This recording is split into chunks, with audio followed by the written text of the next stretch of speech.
السلام علیکم، میں لبنہ ملک اپنے یوٹیوب چینل کے ساتھ آپ کی خدمت میں حاضر ہوں، اور آج ہم بات کرنے والے ہیں ایک بڑے اہم مسئلے کے حوالے سے۔ ہمارے نوجوانوں کے اندر مطالعے کا رجحان بہت کم ہوتا جا رہا ہے، بہت کم ہو گیا ہے ایون۔ تو اس حوالے سے ہم بات کریں گے کہ یہ رجحان کیوں کم ہوتا جا رہا ہے، اور یہ رجحان کم ہونے کی صورت میں اس کے نتیجے میں لا علمی بڑھ رہی ہے، اور ایک عجیب طرح کا ذہنی الجھاؤ جو ہے وہ بڑھے جا رہا ہے۔ تو یہ چیزیں کیوں ہو رہی ہیں، کس طرح سے ہو رہی ہیں؟ مطالعہ جو ہے وہ کرنا بہت ضروری ہے، اور یہ ہمیشہ سے انسان کی ضرورت رہی ہے تاکہ اسے ایک آگاہی حاصل ہو سکے۔ باشعور انسان کے لیے یہ غذا کی اہمیت رکھتا ہے، جس طرح سے ہم کہتے ہیں نا کہ موسیقی روح کی غذا ہے۔ موسیقی روح کی غذا ہے یا نہیں ہے، اس ڈبیٹ میں ہم نہیں جائیں گے، لیکن مطالعہ جو ہے وہ ڈیفینیٹلی کسی بھی باشعور انسان کے لیے غذا کی اہمیت رکھتا ہے، اور کتاب کو تنہائی کا بہترین ساتھی جو کہا جاتا ہے وہ ایسے ہی نہیں کہا جاتا۔ اور مطالعہ ڈیفینیٹلی انتہائی غیر محسوس انداز میں کسی بھی فرد کی زندگی میں بہتر کردار ادا کرنے میں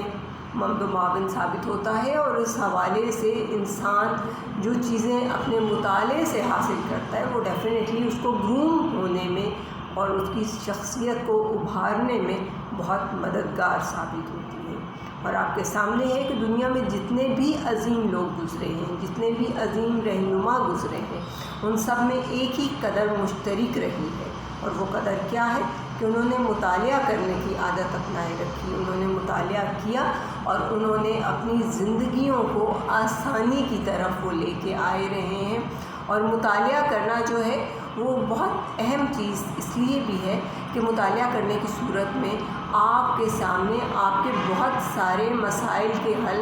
کتابوں کی شکل میں، مطالعے کی شکل میں آپ کے سامنے آتے رہتے ہیں۔ آپ کے سامنے ہے کہ نیلسن منڈیلا ایک بہت مشہور شخصیت ہیں، جانی پہچانی شخصیت ہیں، اور جنوبی افریقہ میں نسل پرستی کے خاتمے کے حوالے سے ان کی جو خدمات ہیں وہ ناقابل فراموش ہیں۔ انہوں نے اپنی اس جد و جہد کا ایک طویل عرصہ 27 سال کوئی چھوٹا عرصہ نہیں ہوتا، ایک طویل عرصہ جو ہے وہ انہوں نے قید میں گزارا، اور قید میں رہنا ڈیفینیٹلی کسی اذیت سے کم نہیں ہوتا، لیکن انہوں نے اس اذیت کو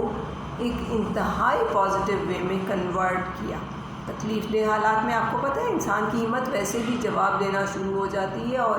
انسان جو ہے وہ اس چیز کی طرف آنا شروع ہو جاتا ہے کہ بس اب تو میں اپنے آپ کو ختم ہی کر لوں، میں تو مر ہی جاؤں، کہانی ہی ختم ہو جائے۔ لیکن یہ چیز ہے کہ نیلسن منڈیلا 27 سال جو قید کی انہوں نے زندگی گزاری، اس زندگی میں انہوں نے اپنے آپ کو مطالعے کی طرف بہت زیادہ وہ لے کے آئے۔ انہوں نے مطالعہ کیا، بہت سی کتب ان کے پاس ہوا کرتی تھیں، اور وہ مطالعہ کرتے ہوئے اپنا وقت بہت بہتر اور بہت پازیٹیو وے میں گزارتے رہے۔ ابھی اس چیز کو آپ لوگ محسوس کر سکتے ہیں کہ جب کرونا وائرس کا شروع ہوا پاکستان میں، اور بہت سے لوگ ابھی تک، مطلب ایک وقت تھا کہ پیک پہ تھا کرونا،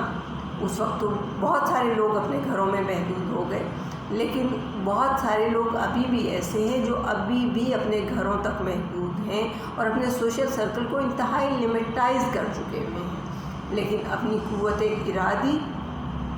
اور اس مشکل وقت میں جڑے رہنے کے لیے سب سے اہم چیز ہے کہ کتابوں کے ساتھ مطالعے کی طرف راغب ہوا جائے۔ جیسے کہ قید کے دوران نیلسن منڈیلا نے بھی کتابوں کے ساتھ اپنا سلسلہ استوار کیا، اور انہوں نے بہتر طریقے سے کتب کو اپنا دوست بناتے ہوئے اپنی زندگی گزاری، اور اپنے جد و جہد کو کمزور نہیں پڑنے دیا۔ اس بات سے اس چیز کا اندازہ لگایا جا سکتا ہے کہ مطالعہ زندگی کی تاریکیوں میں ایک روشن کرن کی مانند ہوتا ہے، جو انسان کو کبھی بھی ہارنے نہیں دیتی۔ میرا خیال ہے آپ لوگ اس چیز کو بہت اچھے سے سمجھ سکتے ہیں، اور جو باتیں میں بول رہی ہوں وہ ڈیفینیٹلی آپ کو آگاہی دے رہی ہیں اور بہتری کی طرف لے کے جا رہی ہیں۔ یہاں پر ہم یہ بات بھی کریں گے کہ ہماری نوجوان نسل میں مطالعے کی اہمیت اجاگر کرنے کی بہت زیادہ ضرورت ہے۔ ہمارے پاس چھوٹے چھوٹے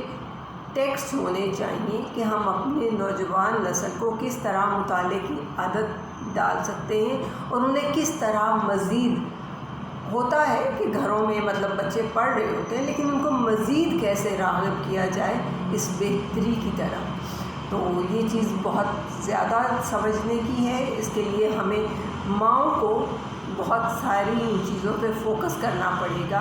اساتذہ کو اور ماؤں کو۔ میرا فوکس بیسکلی اساتذہ اور ماؤں پہ اس لیے ہوتا ہے کہ ماں اور استاد کسی بھی معاشرے کی ایک انتہائی مضبوط اکائی ہوتے ہیں۔ وہ کسی بھی معاشرے کے نوجوانوں کو آگے لے کے جانے میں، آگے بڑھانے میں انتہائی ممد و معاون ثابت ہوتے ہیں۔ اور کسی بھی مسلمان کی زندگی میں آپ کو پتہ ہے کہ وقت کا سب سے زیادہ حقدار کون ہے؟ ہمارے دین کا علم۔ اور اس لیے قرآن و حدیث کی روشنی میں ڈیفینیٹلی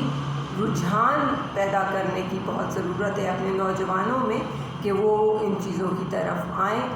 دنیا اور آخرت کی بھلائیاں سمیٹیں اور دین میں اپنا کھویا ہوا مقام بھی حاصل کریں، کیونکہ اسلام ایک مکمل ضابطۂ حیات ہے، اور اللہ کے رسول صلی اللہ علیہ وآلہ وسلم سے بہترین تعلق استوار کرنے کے لیے مستند کتب کا مطالعہ ایک بہترین سود مند طریقہ ہے کہ ہم اپنے مذہب کو بھی جان سکیں اور اپنے نبی اور اپنے خدا کے بارے میں بہترین چیزوں کو ہم سمجھ سکیں اور ان چیزوں کو آگے لے کے چل سکیں۔ اور یہ ایک بڑی ڈیفینیٹ بات ہے کہ اگر آج ہمیں اس چیز کی سمجھ آئے گی تو ہی ہم کل آنے والے وقت میں اپنی آنے والی نسل کو سمجھا سکیں گے یا بتا سکیں گے۔ انشاءاللہ تعالیٰ پاکستانی عوام اس حوالے سے بہت بہتری کی طرف جائے گی اور تمام چیزوں کو بہتر انداز میں کرے گی۔ بہت شکریہ۔